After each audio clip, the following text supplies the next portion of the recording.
Hey y'all, how y'all doing? I'm Coach Q and welcome to my channel. This is going to be a quick video to give you a little bit about me and my background, as well as kind of introduce what type of information that you can expect from my channel.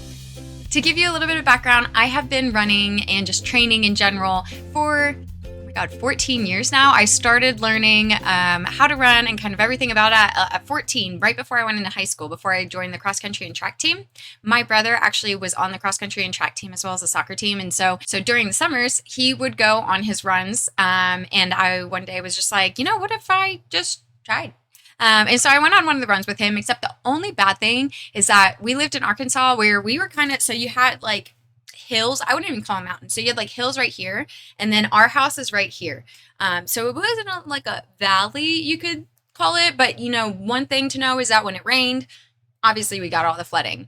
But where I was going with the story is the fact that I started running in a place where you go right out of the neighborhood, and guess what? You can go up a dirt hill for a good mile, or you can go left out of the neighborhood and you can go up a big fat steep hill to get to the top of the next neighborhood that was kind of attached to us.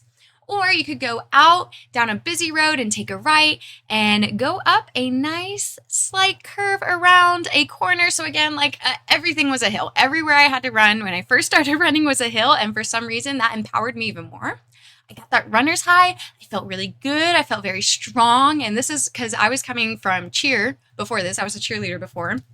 So there was some sort of mental or physical or both aspect that really drove me and said this is going to be a really cool sport. I get to push myself and I feel good while I do it. So from there, I stayed and I ran for 4 years. My senior year, I was the captain of the cross country and track team. And during that year, we won cross country state, indoor and outdoor state track as well. And I was the 6th runner in the state for the 3200. Of course, this was a few years ago, so the times are a lot faster now, and there's even more put on our athletes in the world that we live in to help them get to that collegiate, that professional level.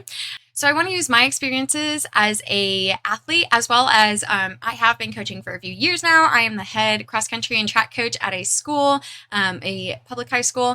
And I want to use everything that I've learned as an athlete, as a coach, everything I've learned from books, from Jack Daniels to my mom who ran in high school and in college, my brother who he worked for a really long time. I mean, obviously he did cross country and track, but he also worked for a running company for a really long time. My entire family, like I said, are runners. My cousins, my aunt, all of our friends, we're all big runners. And so we all just share a plethora of knowledge, as well as what I learned from the coaches at my public school as well. And so all of that I want to give to you because I think that there's not enough resources given to cross country and track coaches. So who's this channel good for? Athletes, coaches, new coaches, someone who's never coached cross country or track. I'm also going to make specific series that are going to be helpful for, depending on kind of what level you're at, whether it's the type where, for example, I have a kid who wants to be a professional NCAA or Olympian or something like that. He has very big goals for himself. So I work with him to help work him towards his goals. But I also have kids on the other end over here that are just I just want to get a good workout in. I really like running. It makes me feel good and confident and strong. So how do I do that? And so I coach that in a completely different manner than I would coach him. But again, I have this nice spectrum of runners and experience that I can kind of pull from to help those coaches who maybe feel how do you balance this? This is so much. Someone who runs 50 miles a week and someone who can barely make it to 20. How do you make that work when you're just one coach and you've got 15 to 30 kids, maybe more during track season, over maybe 100 at that point? So all of these videos are hopefully going to be helpful to help kind of guide coaches as well as athletes who maybe don't have as much support, because I know there are some schools out there that are underfunded and maybe can't have a coach that's specifically dedicated to them. So hopefully this will be helpful for you as well. All right, so now I'm going to preview kind of what type of videos you can expect to see and kind of the series that I'm going to be working on. The first series I'm working on is called the Fundamental Series. So that is going to be just what it sounds like, the fundamentals, the basics. What should you be doing in 1 week of training? What should you be doing in general in your season? What are the fundamentals to make sure that you are set up for success as a coach and as an athlete? The next series I'm working on are the workout types.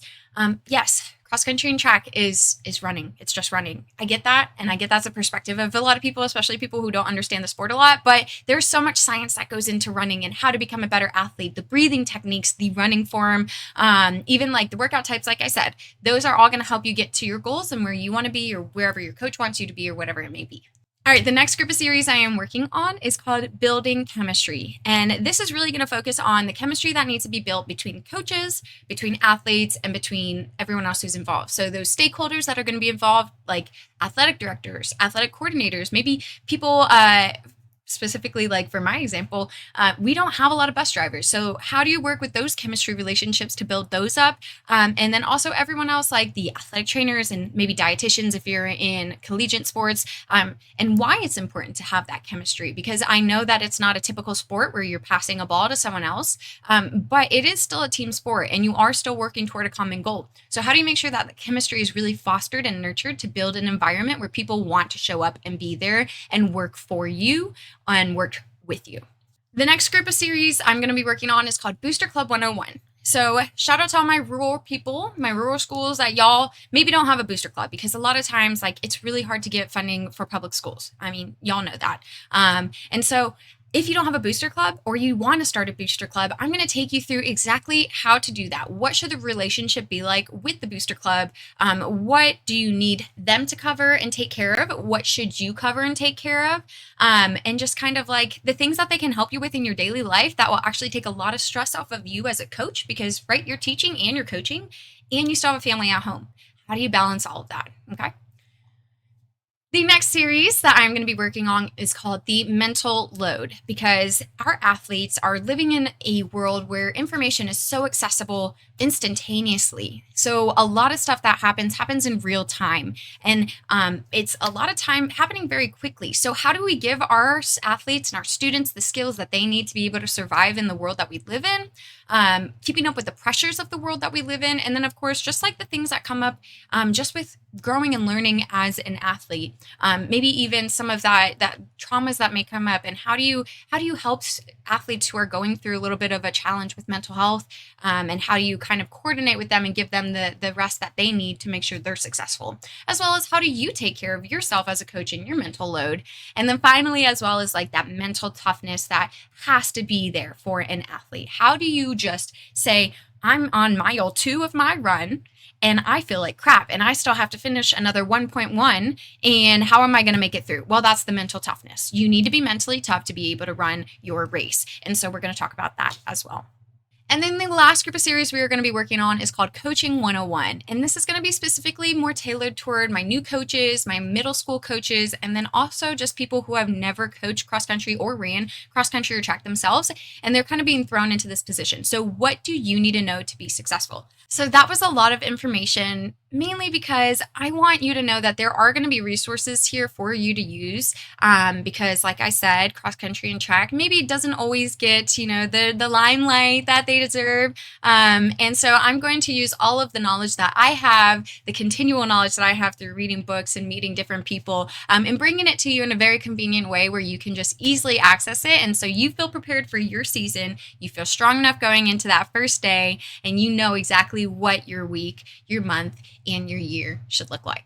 All right, beautiful people, I hope you have a wonderful rest of your day, and thank you for taking the time to watch my video. Please take a minute to subscribe, like, and turn on those notifications so you know when these series are coming out. I am also on TikTok and Instagram, so don't forget to follow me on those as well. Bye for now.